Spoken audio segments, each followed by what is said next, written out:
কৃষ্ণক সম্প্ৰতি তাত প্ৰেম পূৰ্ণ যেবে নহৈল ভকতি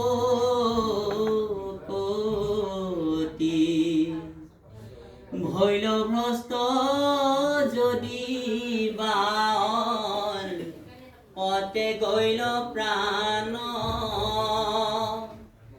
ও তথাপি নাহিকে জানা তাহাৰ অকল্যাণ কৈছে। স্বধৰ্মক ত্যাগ কৰি অৰ্থাৎ পূৰ্ব পিতৃপুৰুষৰ যিবিলাক নেকি কাল্পনিক উপাসনা কৰি আছিলোঁ সেইবিলাক ত্যাগ কৰি যিয়ে কৃষ্ণক শৰণ লয়, শৰণ লোৱাৰ পিছত বেছি দিন নাথাকি ভকতি কৰিব নোৱাৰিলে, ভকতৰ সংগ ল'ব নোৱাৰিলে, কিন্তু শৰণ লৈ কৃষ্ণগুৰুৰ নাম মৃত্যুৰ আগমুহূৰ্তলৈকে তেওঁ নাম জপ কৰে, তথাপি তাৰ অকল্যাণ নাই বুলি কৈছে। ঈশ্বৰে পৰম গতি প্ৰদান কৰে। তেওঁ যেনেকৈ নেকি সত্তাংগ নিৰ্পতি দুই দণ্ডে তেওঁ গতি পালে, ঠিক তেনেকৈ এইবিলাক বৃদ্ধ আমাৰ পিতৃ মাতৃবিলাকে যে কয় আগৰ পূজা আগৰ নীতি নিয়ম বাদ দি তহঁতে নতুন ধৰ্ম ল'লে ইয়াত কি পাবি তেনেকুৱা বুলি, আচলতে তেওঁলোকে বুজি পোৱা নাই। এই স্বধৰ্ম সেইবিলাক স্বধৰ্ম, তাত আচলতে ধৰ্ম নহয়, এইবিলাক অধৰ্মহে কৰি আছিলোঁ, মহাপাপহে কৰি আছিলোঁ। সেইবিলাক ত্যাগ কৰি যদি একনিষ্ঠভাৱে কৃষ্ণগুৰু প্ৰভুৰ চৰণত শৰণাপন্ন হোৱা হয়, তেতিয়া তেওঁৰ ভকতি সিদ্ধ নহ'লেও এই নামটোতে ল'লে, নাম লওঁতে লওঁতে তেওঁ গতি পাই গ'লে বুলি কৈছে।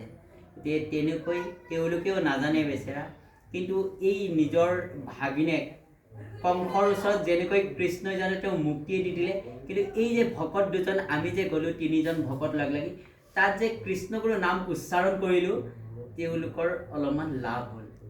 কাৰণ তহঁতেও যে এই কৃষ্ণ নামটো যে মুখত নাহিল হয়, তহঁতেও বোলে কৃষ্ণগুৰুৰ ধৰ্ম ল'লি ন, এই যে নামটো আহিলে সেইটোৱে কাম দিলে। তেওঁ আমি নোযোৱা হ'লেতো ভগৱন্তৰ নাম নলয় নহয় জানো। এইকাৰণে তেওঁ মানে খঙেৰে কওক বা বিদ্বেষেৰে কওক, কিন্তু নামটো লৈছেতো, সেইটো কল্যাণ হ'ল।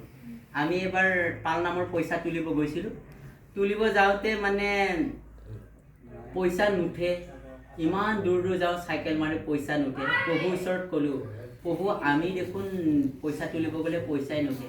তেতিয়া ঈশ্বৰ কৈছে বাবা মই চব ঠিক কৰি থলোঁ, পাল নাম হ'বই, তোহোনৰ পইচাটো লক্ষ্য নহয়, তোহোনে নামটো শুনাই থৈ আহিবি।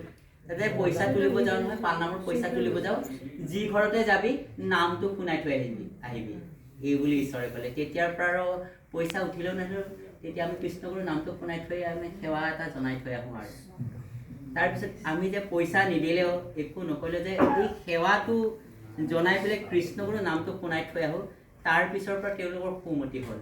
তেতিয়া গ'লে আমাক পইচা দিয়া হ'ল, এইয়া নামটো শুনাই থৈ আহিবি বাবা, তোহোনৰ লক্ষ্য হ'ল নাম প্ৰচাৰ কৰা।